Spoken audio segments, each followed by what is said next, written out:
So thank you once again to all our excellent speakers, and we're moving into the final session of today, and we'll just fill in a couple of minutes while we're waiting for our speaker in Germany to come online.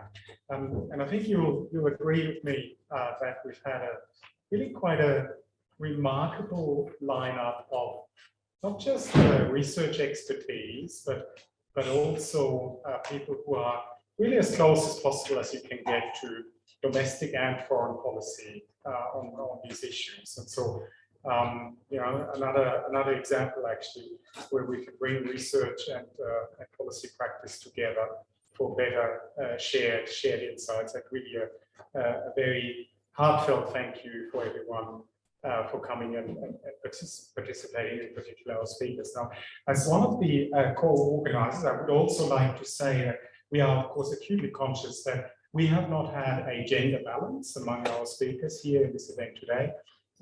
We certainly strive for that across the portfolio of events that we host at just to put that on the table as well. And you know, when you come to fields like energy and such, the reality is that the field overall is relatively male-dominated still, and certainly one of the things that we do, you know, with the longer term in mind, is to foster the career opportunities of female colleagues in this field. Now, I'm not sure whether Professor Andreas Loeschel is online. Yeah, he is. Wonderful, that's fantastic. So, oh yeah, there he is. Let me introduce to you our long-time collaborator, personal friend, Professor Andreas Loeschel. He's a professor of environmental and resource economics as well as sustainability at Bochum University in Germany. Very importantly, also he's the chair of Germany's expert commission for the monitoring of the energy transition, which, in parentheses, is a tremendous kind of institution that provides scientifically based evaluation on an annual, ongoing basis of how things are going in terms of the equitable transition, equitable and efficient transition to a clean energy system, and something that I think we would do well to have in Australia as well. So he has chaired that since about 2011. He's also a member of the German Engineering Academy and an IPCC lead author, etc., etc. I have got his bio in front of me. Andreas is actually just on his way to Frankfurt Airport to catch a plane to Perth, I believe, where he will be joining a delegation that will be visiting Australia to suss out Australia's clean hydrogen production and export opportunities. So I think Andreas has time for about 15 minutes or so, 20 minutes perhaps, including Q&A to spend with us, which also means that we will be closing a little bit ahead of time, which gives us more time for mixed submitting. Andreas, over to you, and thanks for joining us.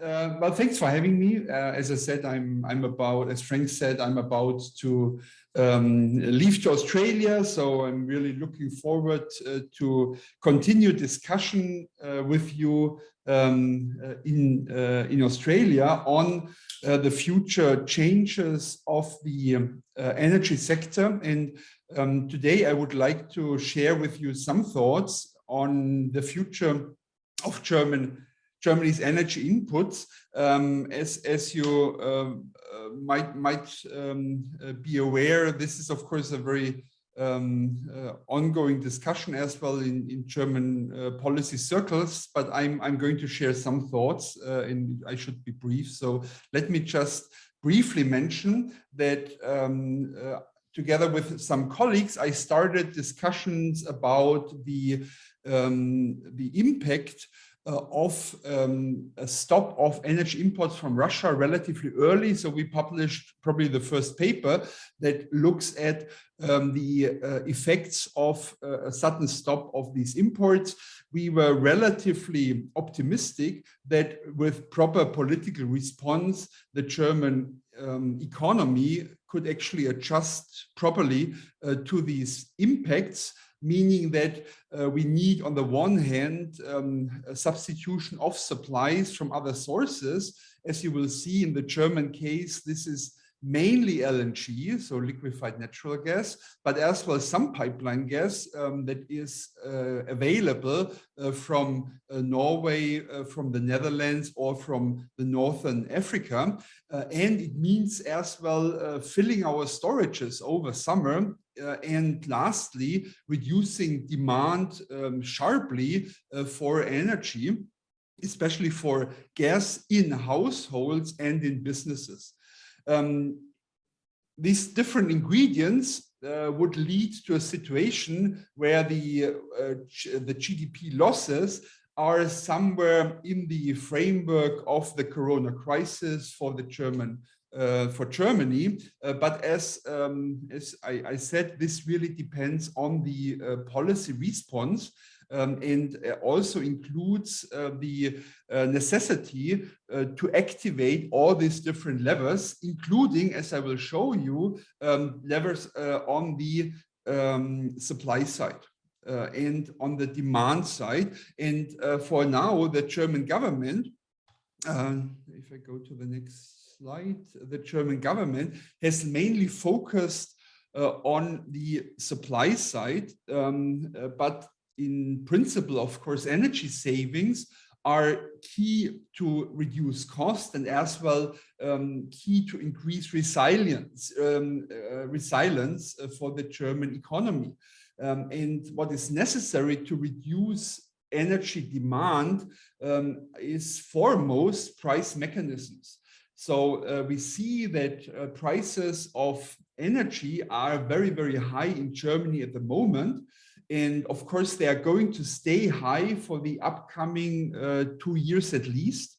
And what we try to advise government is to deal with the situation, not by capping prices, but by supporting households and companies that are affected most by these price changes. So the discussion is actually different. If you look at the German situation, we are just going to implement energy tax cuts to reduce energy or gasoline costs at the pump. We have as well implemented energy cost reductions for companies. There is a big discussion in Europe now about capping gas prices. So the EU Commission has proposed a scheme for capping gas prices, and Spain and Portugal have already implemented these policies. That is, of course, all undermining these efforts to reduce energy consumption. And I think this is the wrong answer to the challenges that we are seeing now. Plus, of course, many of these things are really endangering market designs in the European energy market. So if we continue this path, we are going to destroy more or less the market design as we know it. And for sure, we will have to fix a lot of things once this crisis is over. But a focus on energy savings is as well warranted because there is, of course, energy efficiency targets, a target for Germany. So, for example, a final energy demand by 2030 should have been reduced by 24%. But you see that very little has happened. Now, the German government has refocused its attention to the building sector, but at the moment, not a lot is indeed happening. This is more a planning for future actions coming up next year or the coming years with a focus on renovation in existing buildings and worst performers. So shift a bit away from new buildings to old buildings, and a massive campaign that is planned for the deployment of heat pumps with about 500,000 heat pumps over the next years on an annual basis. So these are targets that are accompanied by new building standards, by the idea of making rooftop solar mandatory, or at least the norm in Germany and Europe, and with an obligation to have 65% renewable heating in 2024, which in the end will more or less lead to phasing out of fossil-based heating systems. The problem here is, as I will tell you in a second, that electricity prices are very high at the moment, in accompanying the high gas prices, which means a lot of the electrification options that are here used to defossilize the building sector are not economically viable. So therefore, government is very reluctant, not only from a technological point of view, but as well from an economic point of view, to move ahead quickly. So in the short run, we will see more campaigns and behavioral interventions than real broader mechanisms implemented. That will be a problem because as the gas crisis, the war on Ukraine has especially shown the dependency in the industry sector and in the building sector. And these are very difficult to address sectors, of course. Therefore, these energy savings focus is not easy to implement because it is affecting homeowners, and German policy is very, very reluctant to address them. The other part of the package, of course, is renewables. We have substantially beefed up our German renewable targets. In the Easter package, Germany is going to implement an 80% target of renewables in electricity by 2030 and 100% by 2035. Currently, Repower EU has as well increased higher renewable targets in Europe. We have to see whether this is in fact going to be implemented, but the direction is clear. The renewables are going to be increased substantially. And in Germany, one of the measures to allow that is to declare renewables as of paramount public interest and a national security concern. So if there are any trade-offs between renewable build-out and species protections, noise problems, and so forth, it will be much easier to decide in favor of renewables because they are now in public interest. They want to increase the speed of processes, the involvement of communities, and most importantly, available areas. And that's a crucial point because land is scarce in Germany, not like in Australia. And the problem is that the low costs for renewables have not reached really the final consumers, the industry and the households, because the PPAs, the power purchase agreements, are more or less reflecting the prices of electricity in the wholesale market due to the restrictions on land. And that's really a problem. And it's a problem because, you know, the German market model, that's what the CEO of BASF has said, is built on cheap gas from Russia. So gas prices will stay high, and we will have to see how we can deal then with things like coal phase out, the reshuffling of value chains probably as well, or the role of heavy industry in Germany. But it as well means that we really have to move on in terms of electrification, which is hampered by high electricity prices. So it's really a matter of building out renewables to bring down the prices. And this has to be done in a not a German way, but a European way, because in Europe there are more potentials available. It will not only need more electrification, and that's my last point, it will as well need more green hydrogen. So here we will as well have to rebalance our hydrogen strategy. As I said, in terms of diversifying supply, we are shifting now to more LNG imports. There will be 2 to 4 new LNG terminals in Germany, likely also floating LNG terminals for an increased delivery of gas. But the idea is to move out of gas in the 2030s, and Germany wants to become climate neutral in 2045. So green hydrogen is really crucial. And what we learned from this war against the Ukraine is that we have to really rethink our hydrogen strategy. So think better about evaluation of supplier countries, weighing more political risks that there might be in different countries. So, for example, Germany is now signing larger contracts with Qatar, which seems also something that you would have to discuss in the longer term. You have to evaluate the supplier countries newly. You have to think about the increased cost, because diversifying the countries will lead to higher costs, which as well make the EU potentials more attractive for hydrogen production. And it will as well allow some possibilities to include Eastern European countries like the Ukraine for delivering and transporting hydrogen to Germany. It will as well make synthesis products more attractive, but the high natural gas price indeed is a problem for developing large hydrogen system, because we always thought that gray hydrogen, or better blue hydrogen, is a bridge for moving into the green hydrogen system. Now, this blue hydrogen is very expensive, and this bridge, the blue hydrogen bridge, is seen as economically not viable to many, which means the idea of building up the hydrogen systems via this bridge is really endangered, which means the high natural prices and the supply concerns increase as well the uncertainties for developing large hydrogen systems in Germany.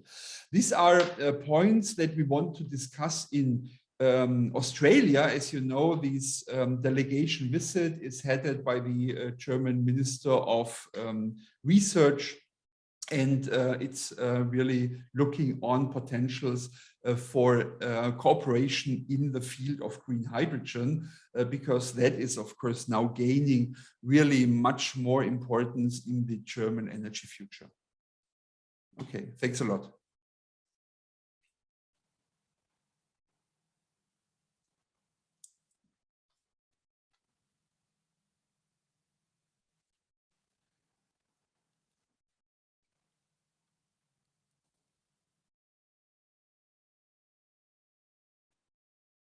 Okay, now I have to hear you.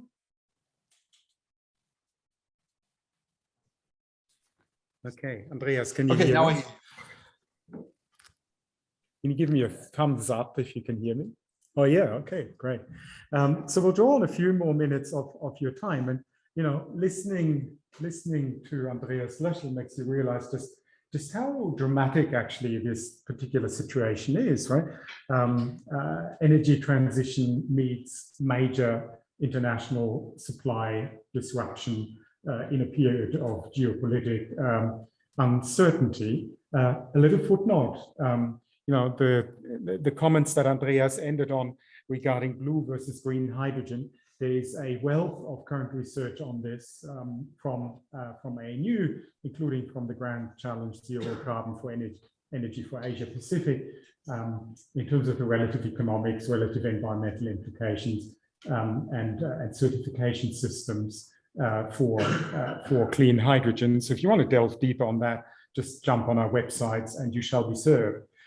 So the floor is open for questions, and what I'll do is I'll listen to your question and then repeat it for the microphone over here. Who's first?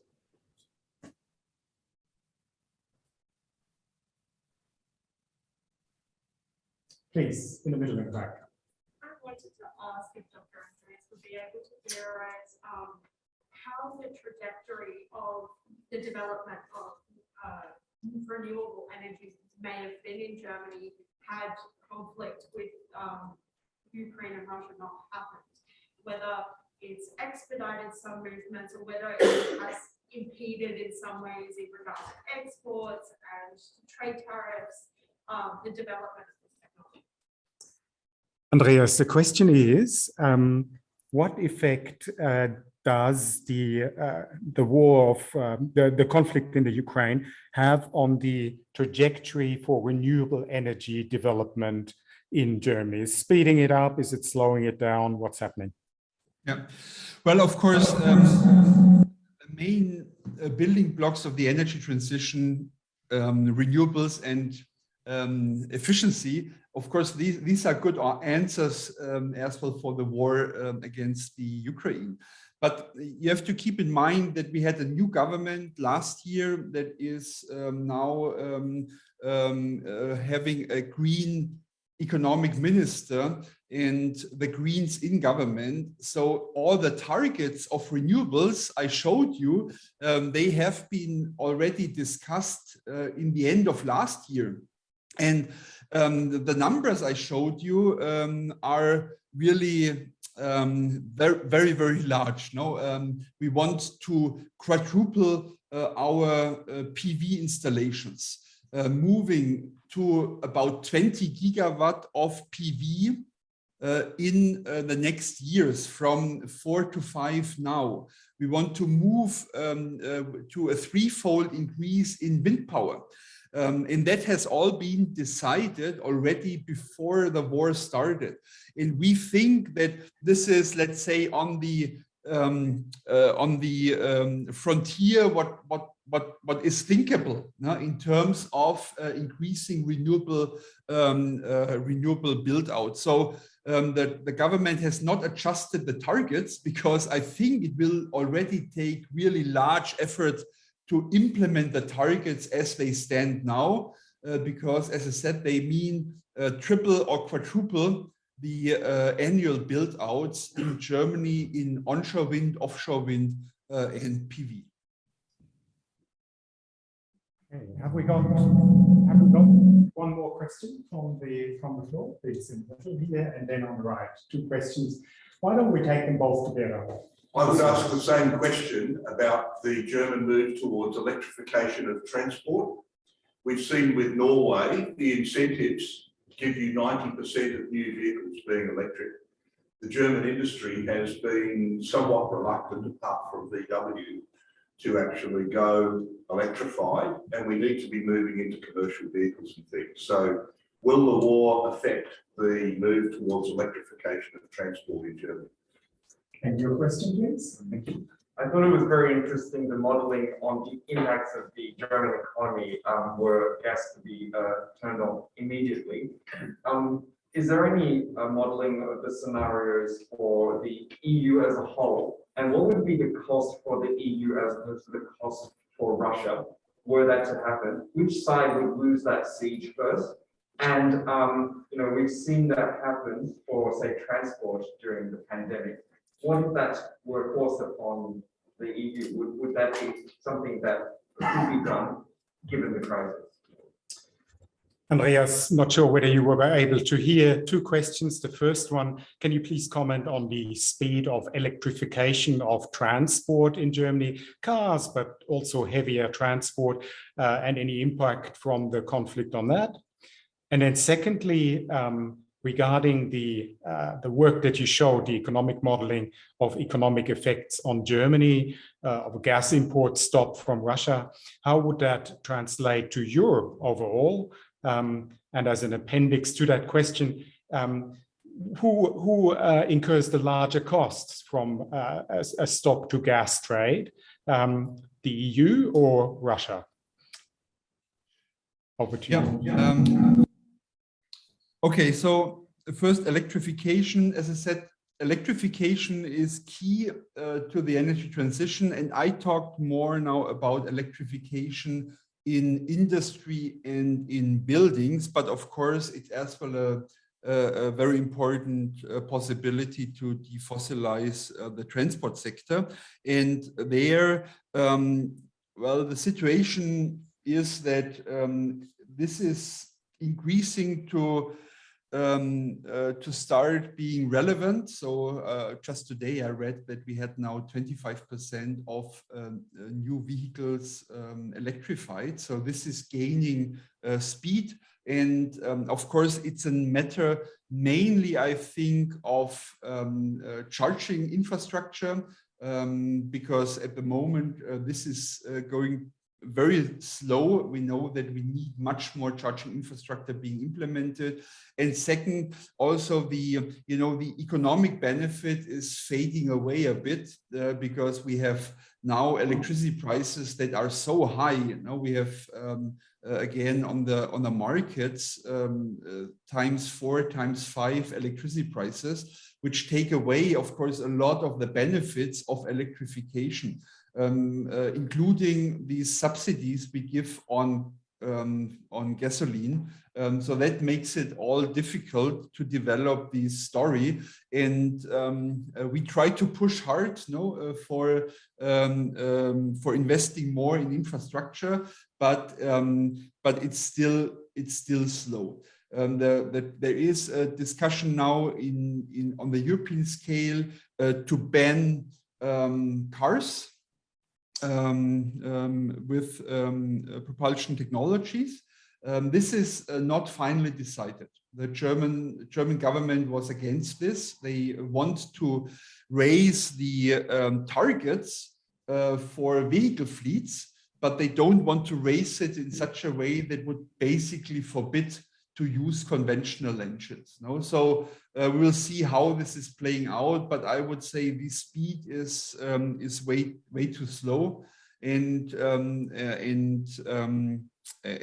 one of the homeworks we really have to do for the future. Let's see what comes out of the EU discussion. Very often in transport, the EU is actually setting the stage for Germany. Let's see whether we will get something like a phase out of conventional propulsion technologies by 2035, but this is ongoing policy debate.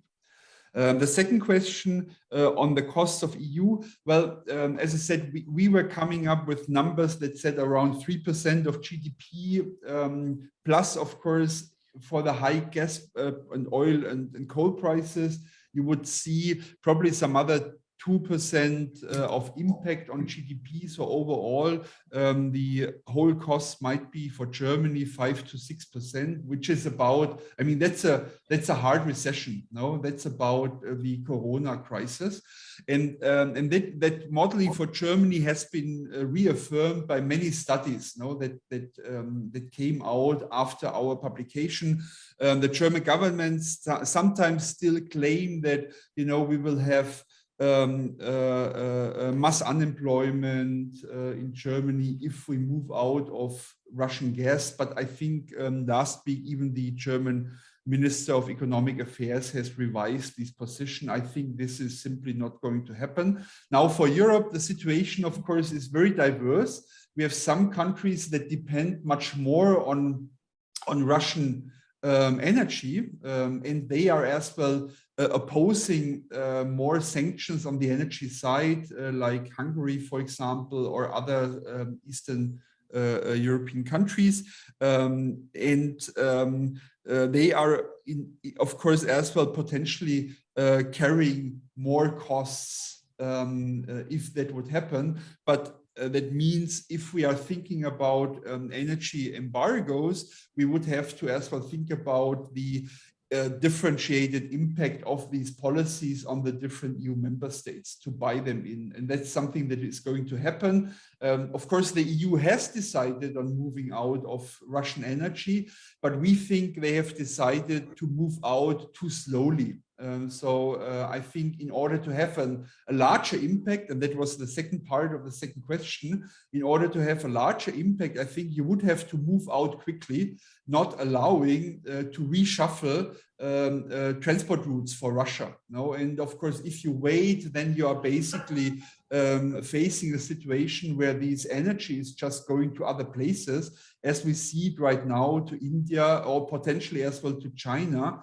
especially with these new pipeline projects. So if you want to hurt them, it has to be done quickly. And I think as well, an embargo might not be the best option to go. I mean, we modeled it, but I think the best option to reduce revenues for Russia, that's the ultimate goal, no? Reduce revenues for Russia would be something like an import tariff. So you put a tariff on Russian energy exports, and with this import tariff, you're basically, of course, there will be a slight increase by the in the prices, but given the different flexibility of supply and demand, where supply is actually relatively unflexible in Russia in the short end, they will have to carry most of these tariffs. And that means that actually the revenues for Russia would be reduced dramatically with these smart sanctions. And a lot of the revenues from the import tariff could be used for exactly supporting other countries that might be negatively affected. So I think this is the way to go. So not just putting an embargo, because that would raise fossil fuel prices on the international markets and would benefit Russia, but go for smart sanctions, which means putting an import tariff on energy from Russia. And that's as well important for the other question, which is, let's say, what's the long-term prospect of all that? The long-term prospect has to be that Russian energy is going to stay expensive in the future. And that is not guaranteed, because we have Russia with market power. They can always flood our markets with cheap energy, which can easily bring back gas or oil or coal prices to lower levels. Okay, and that would be, of course, problematic not only for our activities now with filling our storages, because you're devaluating all these storages, which we fill for billions of euro, but it will as well be problematic for the long-term perspectives in these investments, because the long-term investments, they have to be sure that the fossil fuel prices stay high. And with an import tariff, you would have a possibility to stabilize these expectations, especially in times where carbon prices are very volatile in Germany, or in Europe, in the EU ETS. So it's important to understand, or to give the signal to consumers, that there will be no Russian cheap gas or coal or oil in the future, and an import tariff can do that. I mean, you can just adjust that accordingly, and make sure that the German industry does not want to tunnel through the low energy prices, but is really serious about investing in reduction of energy demand and reduction of energy need from Russia. This is tremendously fascinating. You're seeing energy economics in real world action on some really big issues. Andreas, we should not keep you any longer. I personally have lots more questions, but I'll ask you first, then I can sit. And so let's say thank you very much.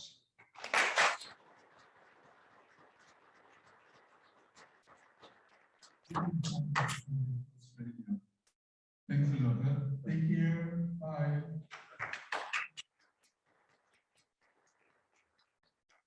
Look, you've got about 25 more minutes in your diaries for this.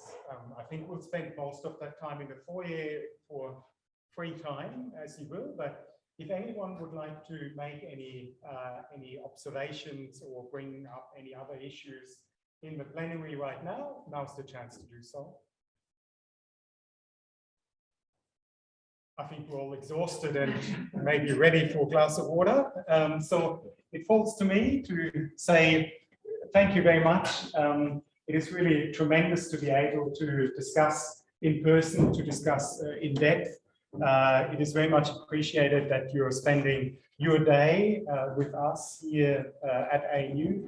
And so on behalf of the Center for European Studies, which has really been the motor and initiator for this conference, as well as the Institute for Climate, Energy and Disaster Solutions, thank you very much. There will be an evaluation email sent asking for your feedback on the event and inviting you to join our mailing list as well if you're not already on there.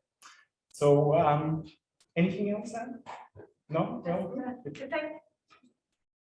Thank you all as well for us all coming along for a very rich and engaged day, and thank to you and your team. Thank you very much as well. So thank you all. Have a safe and good evening, and we look forward to seeing you again soon with our events.